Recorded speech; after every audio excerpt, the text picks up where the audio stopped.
كلنا بندوس على الزرار ده كل يوم، ضغطة زرار واحدة، بس عمرنا فكرنا ايه اللي بيحصل في الكواليس في الكام ثانية دول. بتحصل حاجة شبه السحر. حتة الحديد اللي ما بتنطقش دي فجأة بتتحول للكمبيوتر اللي بنستخدمه. في الشرح ده هنفك الشفرة دي ونعرف ايه السر ورا عملية الإقلاع. وهنا بقى بيبدأ اللغز الحقيقي.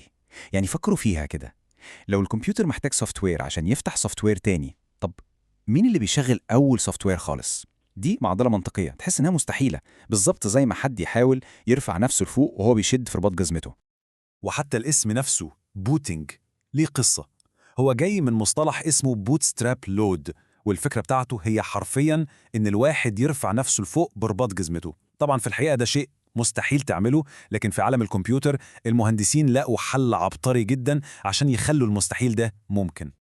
يبقى كده اللغز واضح وصريح. البروسيسور أو السي بي يو بيصحى يلاقي نفسه في مكان فاضي تماما، الذاكرة فاضية ومحتاج حد يديله أوامر. السؤال هو مين اللي بيقول له أول كلمة؟ مين اللي بيضغط على زرار البداية الفعلي جوه الكمبيوتر؟ يلا بينا ندور على الحلقة المفقودة دي. طيب الحل للمفارقة دي مش موجود في السوفت وير خالص، لا، الحل أعمق من كده بكتير. عشان نلاقي الشرارة الأولى دي لازم ننزل للمستوى الأساسي خالص، مستوى الهاردوير نفسه، مستوى الحديد. وهنا بقى بيظهر أول خيط في القصة كلها. السي بي يو لما بيصحى مش بيصحى تايه ومش عارف يروح فين، لا خالص. المهندسين عملوا فيه حيلة بسيطة بس عبقرية. أول ما الكهرباء بتوصله هو متبرمج بشكل أساسي إنه يبص على مكان واحد بس، عنوان ذاكرة معين ثابت ومحدد من قبل ما يتصنع، كأنه عنده بوصلة داخلية كده. أول ما يصحى بتشاور له على طول على نقطة البداية. طيب سؤال، ليه العنوان ده مش في الرام اللي كلنا نعرفها؟ ببساطة لأن الرام ذاكرة متطايرة. يعني إيه؟ يعني عاملة زي السبورة، أول ما الكهرباء تقطع كل اللي عليها بيتمسح. فما ينفعش. الكمبيوتر محتاج حاجة دايمة، حاجة زي كتاب منحوت في حجر، ذاكرة ما بتنساش أبدا حتى لو فصلنا الكهرباء خالص. الذاكرة دي اسمها الرام أو الريد أونلي ميموري. والرام دي بقى هي اللي شايلة أول برنامج بيبدأ في الكمبيوتر كله، الفيرموير. ممكن نتخيله كده زي روتين الصباح بتاع الجهاز، شوية تعليمات ثابتة لازم يعملها كل مرة بيقوم فيها من النوم. الناس القديمة شوية ممكن تكون عارفة اسم بايوس، وفي الأجهزة الأحدث بقى اسمه UEFI، بس في النهاية الفكرة واحدة. وبالحركة البسيطة والأنيقة دي المفارقة اللي كانت تبان مستحيلة اتحلت. الموضوع مش سحر ولا حاجة، هو مجرد أمر واحد محفور جوه البروسيسور بيقول له يا سي بي يو أول ما تصحى روح بص على العنوان ده. ومن اللحظة دي أول قطعة دومينو بتقع وبتبدأ سلسلة طويلة من الأحداث.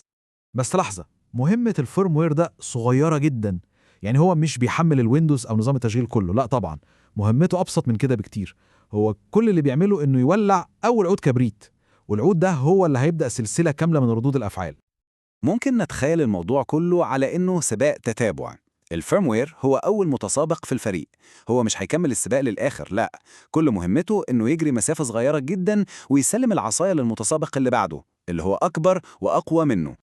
وده بقى هو تسلسل تسليم السلطة بالظبط. أول حاجة البايس أو UEFI بيصحى يتأكد إن كل الهاردوير سليم وموجود، وبعدين يسلم العصاية لأول جزء في الهارد درايف اللي هو الماستر بود ريكورد أو MBR. MBR ده برنامج صغير قوي قوي، مهمته حاجة واحدة بس، يلاقي البرنامج اللي بعده اللي هو أكبر وأقعد شوية زي الويندوز بوت مانجر ويسلمه العصاية. والبوت مانجر ده بقى هو اللي أخيراً بيوصل لنواة نظام التشغيل الكيرنل ويصحيه ويقول له اتفضل استلم. سلسلة، كل واحد بيسلم للي بعده. واللي يجنن بجد هو حجم البرنامج ده، MBR. الكود بتاعه لازم يكون أقل من 446 بايت. متخيلين؟ ده حجمه أصغر من أي أيقونة برنامج على الديسكتوب. وده بيورينا قد إيه مهمته محددة جدا ودقيقة، ما تعملش أي حاجة تانية. كل اللي عليك إنك تلاقي المتسابق اللي بعدك في السباق وتسلمه العصاية وبس.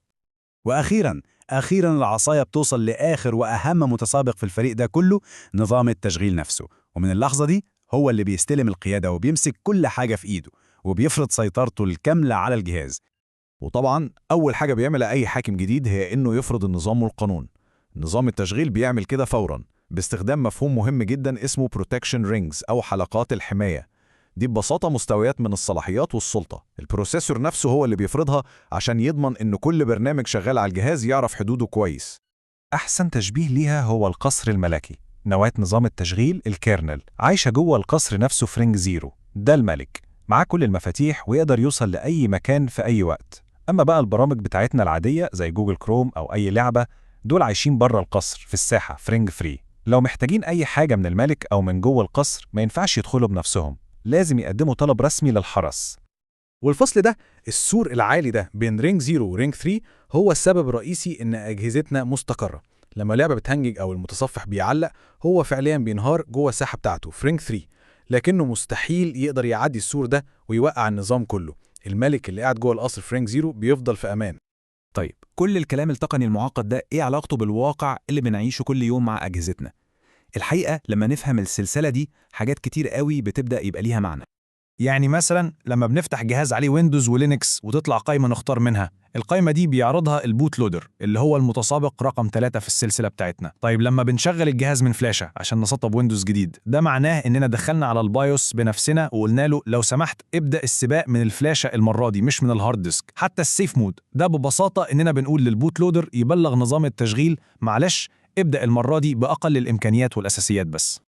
ولما أي حلقة في السلسلة الطويلة دي بتتكسر أو بيحصل فيها مشكلة، بنقع في الكابوس اللي اسمه بوت لوب. الجهاز بيعمل إيه؟ بيحاول يبدأ السباق، يمشي خطوة 2، يلاقي الحلقة اللي بعدها مكسورة، فيروح عامل ريستارت ويرجع لنقطة البداية تاني، ويحاول مرة تانية ويفشل ويعمل ريستارت، ويفضل في الدايرة المفرغة دي للأبد.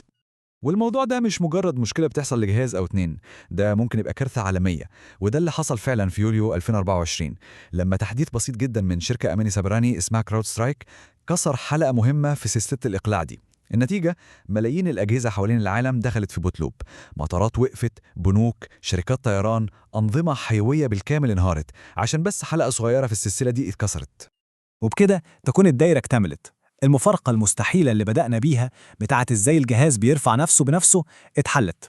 الموضوع بيبدأ من مجرد أمر واحد، أمر بسيط محفور في الهاردوير. بيبدأ سلسلة من البرامج الصغيرة اللي بتسلم بعضها لحد ما نوصل في النهاية لنظام تشغيل متكامل بيستلم القيادة وبيحكم كل حاجة في الجهاز وبيحميها. لكن هل رينج 0 هو فعلا نهاية المطاف؟ هل هو أعلى سلطة في الجهاز؟ الحقيقة لأ. لو نظام التشغيل هو الملك اللي عايش في رينج 0، فالسؤال اللي يطرح نفسه، مين اللي بيتحكم في الملك؟ إيه هي الحلقات اللي ليها صلاحيات أعلى من الملك نفسه؟ زي ما بنسميها رينج -1 و-2 وحتى -3. دي طبقات أعمق وأخطر من التحكم موجودة جوه أجهزتنا كلنا، بس يمكن دي تبقى قصة لشرح تاني خالص.